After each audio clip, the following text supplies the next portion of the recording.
मैं ये कह रहा हूँ कि दुनिया में सबसे ज़्यादा ख़तरनाक मुल्क अगर दुनिया में कोई है तो वो हिंदुस्तान है मुसलमानों को। कोई जगह ऐसी है जहाँ तुमको इबादत से रोका गया हो? कोई दुनिया की मुल्क बता दीजिए। रशिया ऐसे मुल्क जहाँ मज़हब नहीं है, वहाँ मैंने जुमे की नमाज सड़क पे पढ़ी है, पुलिस ने हमको लड़ लेने दो। जब बांस नहीं होगा तो बांसुरी कैसे बजेगी?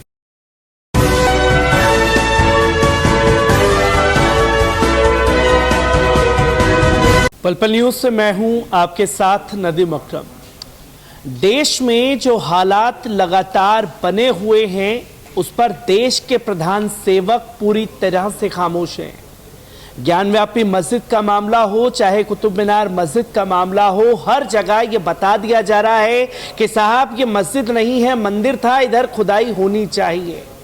और अब देश के संविधान को ही चुनौती देने की कोशिश की जा रही है। तमाम लोग खामोश हैं, पर अब देश के जो दिग्गज बुद्धिजीवी मुस्लिम हैं उन लोगों ने पूरी तरह से मोर्चा खोल दिया है और देश में ताबड़तोड़ मीटिंग जो है लगातार हो रही है। इससे पहले दिल्ली में मुशावरत के जरिए मीटिंग रखी गई और 29 तारीख को ही राज्यसभा के पूर्व सांसद मोहम्मद अदीब साहब ने भी एक मीटिंग बुलाई है। सर, ताबड़तोड़ मीटिंग तो हो रही है और 29 को आपकी मीटिंग है, 28-29 को ही देवबंद में भी बड़ी मीटिंग बुला दी गई है।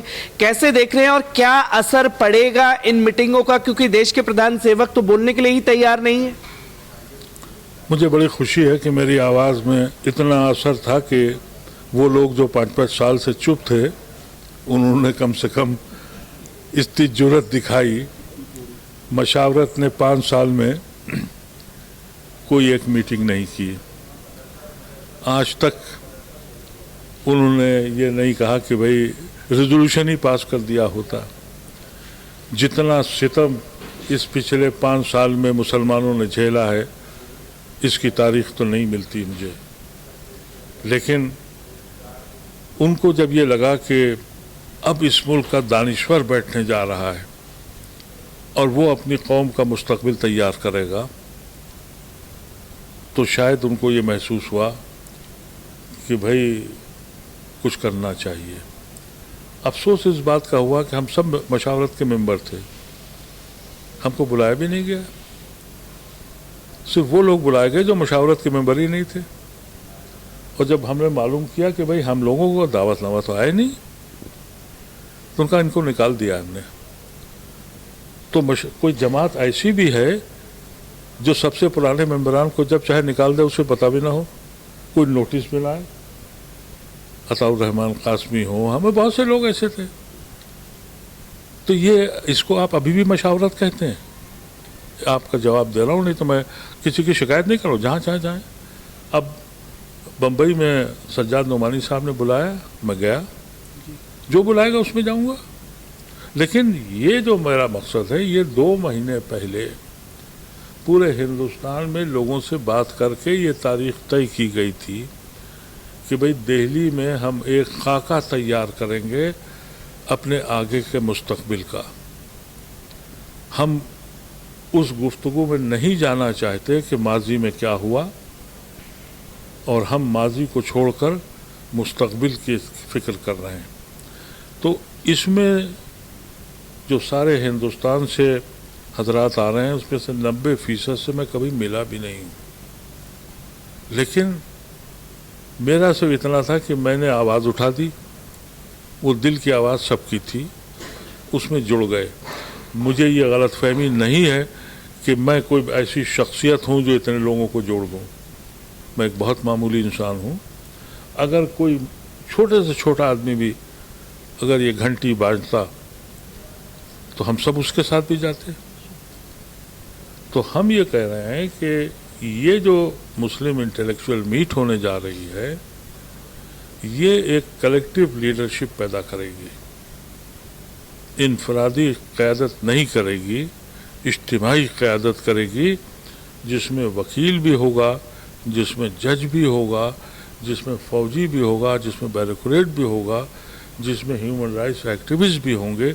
वो बैठ के तय करें और अपने वो सेकुलर हिंदू भाई जो आज भी हमारे लिए लड़ रहे हैं कि कोशिश करते हैं, अकेले पड़ गए हैं, ان کے ساتھ شانہ بشانہ لڑیں، اور پھر یہ جو ابھی جب چاہتے ہیں گول مار دیتے ہیں، جب چاہیں جو چاہیں اعلان کر دیتے ہیں، پھر ان کے منہ میں ہاتھ ڈالنے کی قوت پیدا ہو.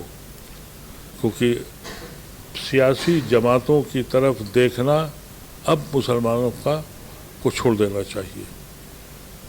سیاسی جماعتیں الیکشن جیتنا چاہتی ہیں. بد نصیبی سے یہ ملک وہاں کھڑا ہے جہاں اس بات کی فکر نہیں ہے کہ گرانی کہاں پہنچ گئی، جہاں اس بات کی فکر نہیں ہے بے روزگاری بڑھ گئی، جہاں اس بات کی فکر نہیں ہے اکانومی ڈوب گئی، جہاں اس بات کی فکر نہیں کسان سڑکوں پہ آ گیا. یہاں فکر یہ ہے کہ میاں کو کس نے ٹھیک کیا. وہ جیتا بھی ہے، وہ حاکم وقت بھی بنتا ہے. تو میں ذاتی میری رائے ہے، اور اگر 29 تاریخ کو سب نے رائے دی تو میں اپنی رائے یہی رکھنا چاہتا ہوں کہ الیکشن ہی زندگی نہیں ہے. ایک بار ان کو لڑ لینے دو. جب بانس نہیں ہوگا تو بانسری کیسے بجے گی؟ پھر پوچھیں گے، بنیا ٹھاکر سے پوچھے گا اور ٹھاکر دلت سے پوچھے گا، پھر روزی روٹی پہ بات ہوگی. یہ ملک بچانا ہے، یہ ایک کوشش ہے. اور یہ جو ہم لوگ 29 تاریخ کو کر رہے ہیں، یہ قطعاً کسی دکھاوے کے لیے یا صرف میٹنگ اور میٹنگ کے نام کے لیے نہیں ہے. اگر میں اس آپ سے یہ کہوں کہ جس تعداد میں لوگ آ رہے ہیں وہ جشن کا دن ہوگا کہ وہ ایک قوم سوئی ہوئی جاگنے جا رہی ہے 29 تاریخ کو. ایک وہ قوم جو ڈری ہوئی، خوف زدہ، بے حس قوم، اس کے جاگنے کا وہ پہلا دن ہوگا انشاءاللہ اگر وہ سب آ گئے. 29 تاریخ کو جاگنے کا دن ہوگا جو قوم سوئی ہوئی ہے. لگاتار سر یہ سوال کھڑے ہوتے ہیں ذہن میں جائیں، میٹنگیں ہو رہی ہیں، مسجدوں کو ٹارگٹ کیا جا رہا ہے، پر یہاں سیدھے سیدھے سمویدھان کو بھی چنوتی دینے کی کوشش کی ہے. 1991 ایکٹ، تمام جو مسلم تنظیمیں ہیں وہ بھی خاموش دکھائی دے رہی ہیں. کوئی کہتا ہے کہ صاحب بیٹھ کر کے جج کے فیصلے کا انتظار کرنا چاہیے، کوئی اعلان کر رہے ہیں کہ جیل بھرو آندولن بس شروع ہی کر دینا چاہیے، اور کوئی یہ کہہ رہے ہیں کہ ہندوستان دنیا کا سب سے اچھا مسلمانوں کا ملک ہے. یہ بھی تو سن رہے ہیں، آپ نہیں سن رہے ہیں؟ اور میں یہ کہہ رہا ہوں کہ دنیا میں سب سے زیادہ خطرناک ملک اگر دنیا میں کوئی ہے تو وہ ہندوستان ہے مسلمانوں کے لیے. لیکن بہت سے مولانا کہہ رہے ہیں کہ سب سے اچھا ملک ہے. میں ان سے جب پوچھتا ہوں یہ بتاؤ کہ دنیا میں کوئی جگہ ایسی ہے جہاں تم کو عبادت سے روکا گیا ہو؟ کوئی دنیا کی ملک بتا دیجئے. رشیا ایسے ملک جہاں مذہب نہیں ہے، وہاں میں نے جمعے کی نماز سڑک پہ پڑھی ہے، پولیس نے ہم کو جگہ دی ہے، اور پھر بھی ہم کہہ دیں تو یہ اپنی اپنی سوچ ہے. میری سوچ سے آج ہندوستان اس جگہ کھڑا ہے جہاں کے معیار کا مسلمان ہے، اور اس وقت جانے سے پہلے ہم کو کوئی قانون یا کوئی پلیٹ فارم تیار کرنا پڑے گا.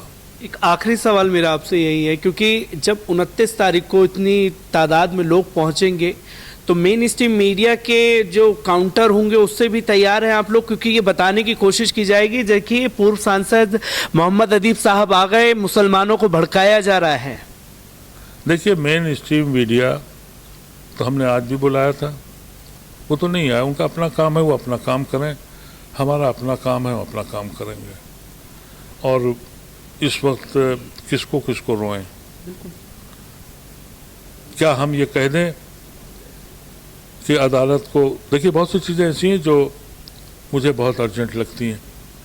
مثال کے طور پر 370 بل آیا، ہمارے حساب سے غیر قانونی ہے، اور بہت بڑی تعداد میں لوگوں کے حساب سے غیر قانونی ہے. ترمیم آپ جب کر سکتے ہیں جب اسمبلی ریکمنڈ کرے. اسمبلی نے ریکمنڈ نہیں کیا، قانون پاس ہو گیا، سپریم کورٹ میں پٹیشن فائل ہو گیا. 5 کلومیٹر کا راستہ ہے پارلیمنٹ اور سپریم کورٹ کا، ابھی تک وہاں آواز نہیں پہنچی. پھر ایک بل آیا کہ صاحب NRC یعنی شہریت اس کو دی جائے گی جس کا مذہب ہے. مذہب کے نام پر شہریت صرف اسرائیل میں تو ہے اور تو دنیا میں کہیں ہے نہیں. وہ بھی عدالت میں ہے، اس کو ابھی فکر نہیں ہے یا اس کو سنائی نہیں پڑ رہا ہے. تو کس سے لڑیں گے آپ؟ सवाल सिर्फ यह है कि बहुत सी चीज़ें ऐसी हैं, लेकिन ये सब इसलिए हो रहा है कि एक कम्युनिटी को इतना परेशान करो कि हम यूनाइट हो जाएं।